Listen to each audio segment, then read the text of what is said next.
असा सॉफ्ट आणि स्पॉन्जी ढोकळा बनवूया। सायट्रिक ॲसिड घेतलेला आहे म्हणजेच लिंबू सत्व।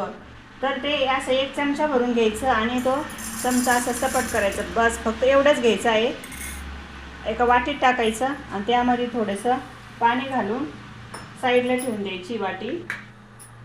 आणि 1 चमचा साखर घ्यायची, त्यामध्ये पण थोडंसं पाणी घालून हे साईडला ठेवून द्यायचं। तर ज्या भांड्यामध्ये आपण ढोकळा बनवणार आहोत त्या भांड्याला थोडंसं तेल लावून घ्यायचं आहे। त्यामध्ये 2 ग्लास पाणी घालूया आणि त्यामध्ये एक टॅन ठेवायचं।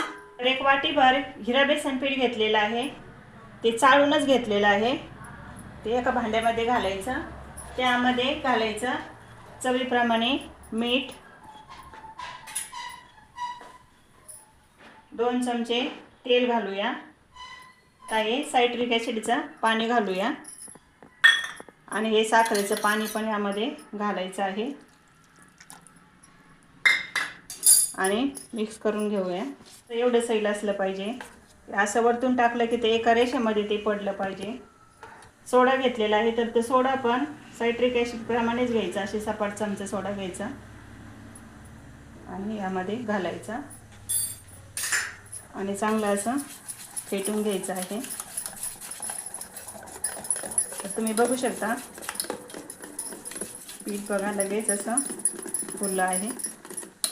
तर आता जास्त न फेटवता लगेचच आपण ढोकळा बनवतो त्या भांड्यामध्ये हे टाकून घ्यायचं आहे आणि लगेचच हे या पातेल्यामध्ये ठेवून द्यायचं आहे आणि त्यावरती झाकण ठेवायचं। गॅस हा फुल राहू द्यायचा आणि 20 मिनिटं आपण याला ढोकळा वाफवून घेऊया।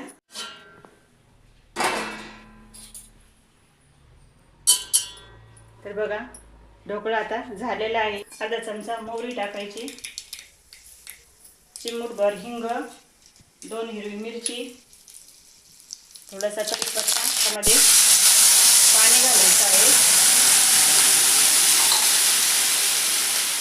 चिमूटभर मीठ आणि 1 चमचाभर साखर।